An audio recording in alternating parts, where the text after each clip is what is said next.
आपकी यही बातें हम सब भारतीयों के लिए मार्गदर्शक का कार्य करती हैं। यही कारण है कि मैं हमेशा आपसे मिलने के लिए उत्साहित रहता हूं, ताकि आपके अंदर की ऊर्जा से हम सब भी कुछ प्रेरणा ले सकें। साथियों, आतंकियों ने पहलगाम में धर्म पूछकर हमारे निर्दोष लोगों को मारा। उसके बाद आपने जो जवाब दिया उसे पूरी दुनिया ने देखा है। उन्होंने यह नहीं सोचा कि आम नागरिकों ने उनका क्या बिगाड़ा है, उन्होंने ऐसा क्या किया है कि उन्हें मार दिया जाए। पर मैं यह कहना चाहूंगा, आतंकियों ने भारतीयों को धर्म पूछकर देखकर मारा, धर्म पूछकर मारा, तो हमने आतंकियों को उनका कर्म देखकर मारा है। उन्होंने धर्म देखकर बेगुनाहों की जान ली। यह पाकिस्तान का कर्म था, हमने कर्म देखकर उनका खात्मा किया। यह हमारा भारतीय धर्म है।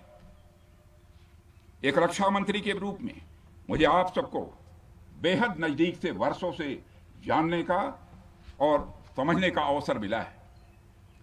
मैं आपके साहस और पराक्रम को तो जानता ही हूं, साथ ही साथ पहलगाम जैसी घटना के प्रति आपके गुस्से को भी मैं अच्छी तरह जानता हूं।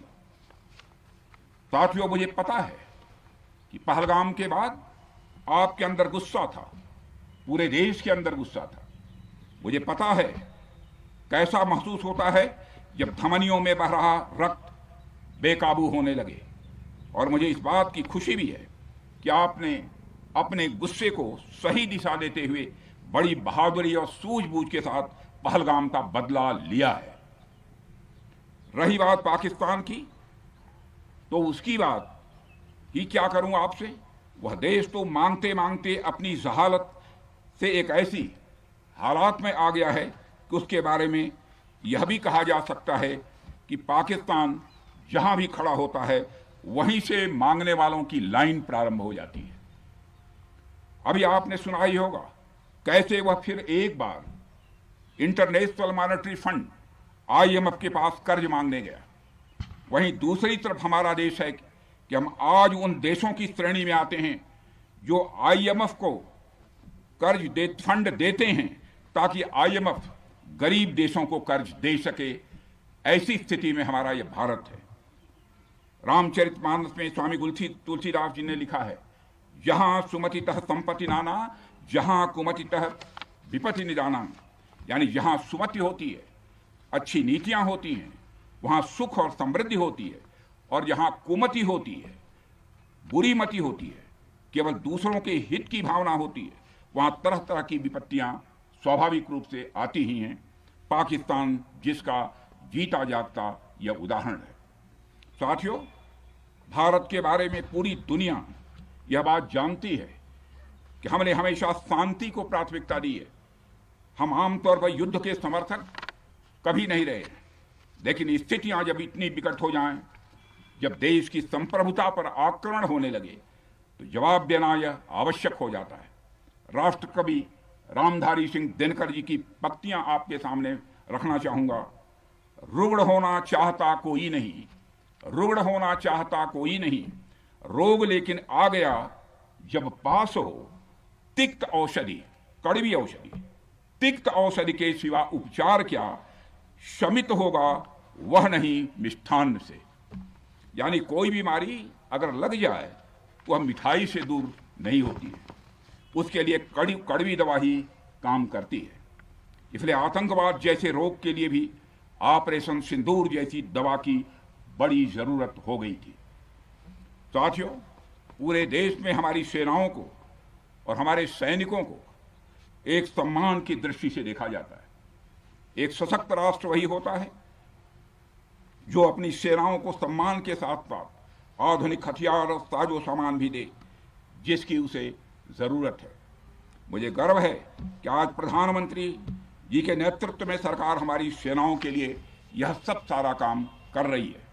हमने यह सुनिश्चित किया है कि हमारी सेनाएं हर परिस्थिति के लिए तैयार रहें। और मैं यहाँ पर army chief general Upendra Dwivedi ji को भी बधाई देना चाहता हूँ, क्योंकि बार बार मेरी चर्चा होती रही है और बार बार मैं यह पूछता हूँ कि जो भी आवश्यकताएं हैं उन आवश्यकताओं को पूरा करने के लिए हम पूरी तरह से तैयार हैं।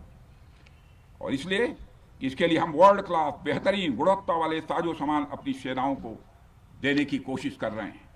आज आधुनिक राइफल्स, मिसाइल डिफेंस शील्ड और ड्रोन्स जैसी नई पीढ़ी के कई इक्विपमेंट को तेजी से भारत में ही बनाया जा रहा है।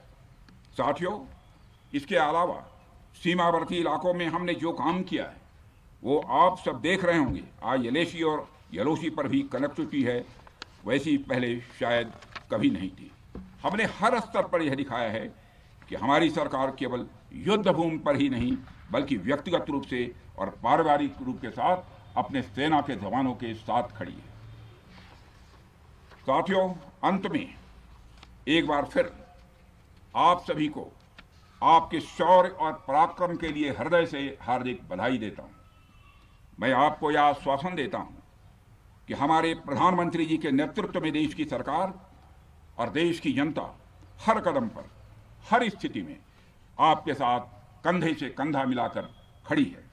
मुझे पूरा विश्वास है कि आपके सहयोग से हम इस पूरे क्षेत्र में आतंकवाद का समूल नाश करेंगे ताकि कल को कोई भारत की संप्रभुता के खिलाफ आंख उठाने की हिमाकत न कर सके। इसी आशा और विश्वास के साथ आप सबके शौर्य और पराक्रम की सराहना करते हुए और आप सभी को अपनी हार्दिक शुभकामनाएं देते हुए अपना निवेदन समाप्त करता हूं।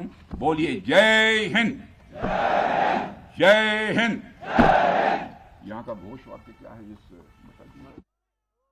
भारत माता की यही है, क्या बात है।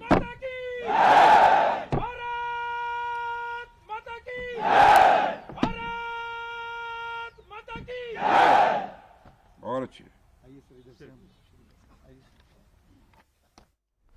और चलिए आगे बढ़ती है खबर बजनौर